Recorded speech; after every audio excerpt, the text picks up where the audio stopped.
What's up, everybody? Mr. Ahamad here. Thank you so much for coming back to my classroom. I am so excited to update you on what we've been doing here at the Black Studies program at Taconic High School. Now, by the time that you're watching this, we have already completed Queen Ava DuVernay's When They See Us on Netflix. Now, the reason why I say queen is because she is a queen.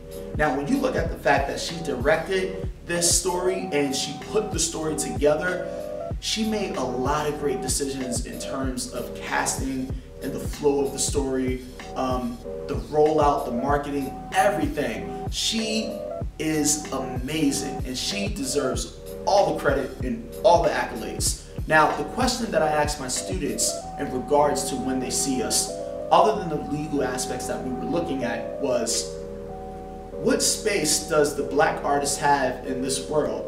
Should the black artist only be committed to racial and political and traumatic commentary? Or does the black artist have the space to be free and make whatever it is that they want?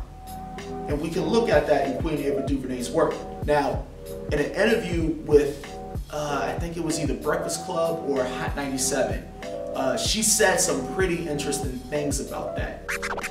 So if they're going to give me the kinds of things that I make, which I'm trying to uplift people, I'm trying to center black and brown people and women, I'm trying to be able to have that kind of wherewithal to tell these kind of stories, I was just like, let me grab this before they change their mind and make as much as I can while I can.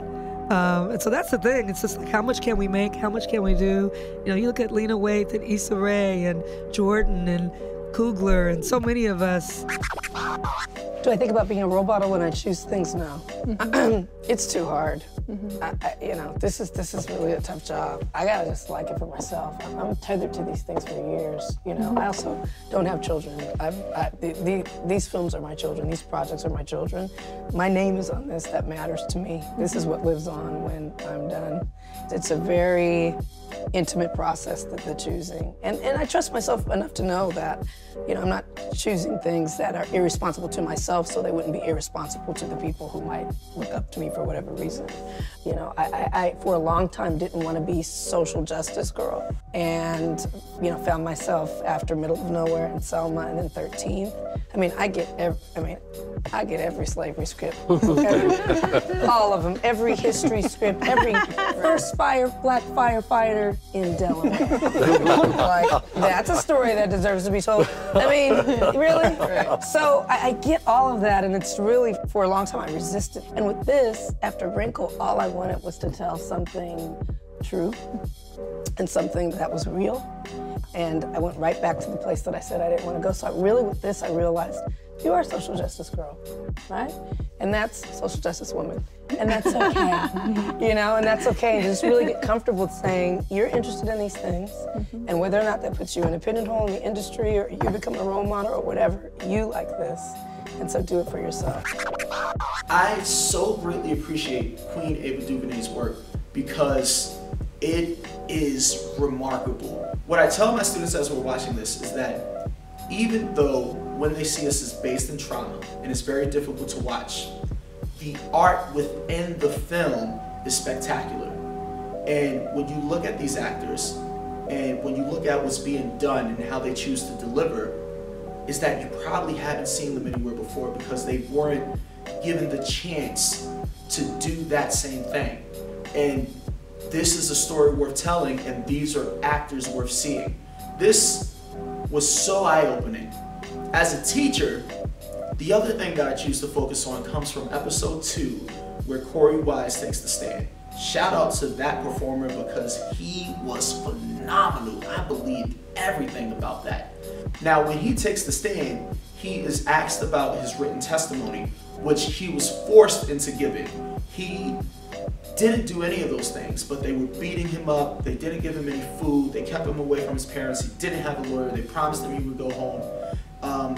And he just did what he thought would get him home. Now, the issue with this is that Corey couldn't read. And Corey couldn't read because he couldn't go to school. And he didn't go to school because he was constantly threatened by those he went to school with. And you can see it in the panic. You can see it and the fear, and you can see it and hear it in his voice. And for me, as someone who teaches reading and writing, it was simply devastating. What this brings me to is that for many of our young men of color, as well as some of our girls, but many of our young men of color, I try to point out to them that when I assign you reading and writing, it is not busy work.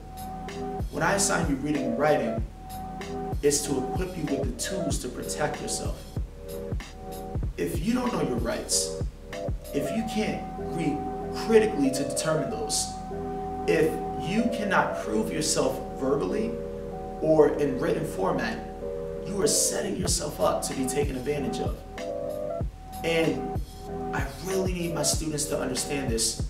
And if you're a parent watching this or someone in the community, I need you to do your part in making sure they understand this. The reason being is because this Black Studies class is an 11th and 12th grade program.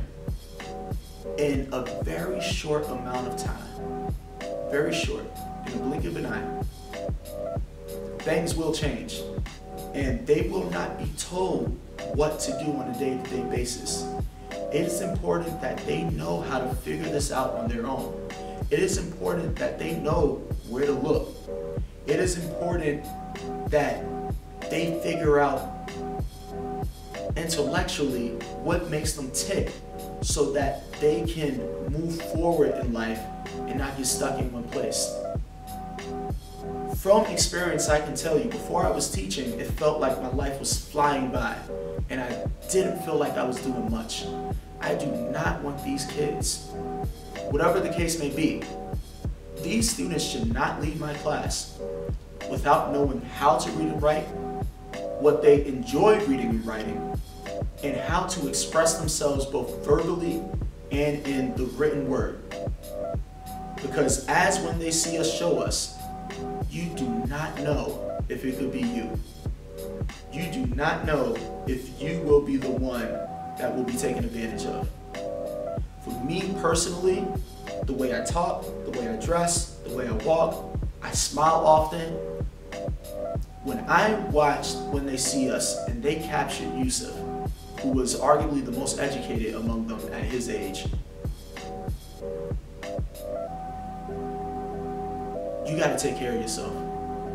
And the way you do that is by making sure that you take your education seriously. Parents, community members, if you're watching this, I urge you, tell your students, take advantage of this opportunity and take advantage of the lifetime of this opportunity. Please remind them that this class is important. It is not for busy work, it is not for a test. This is for their own life skills and it's for their own self-esteem. With all that being said, thanks for visiting. I'll see you again next time.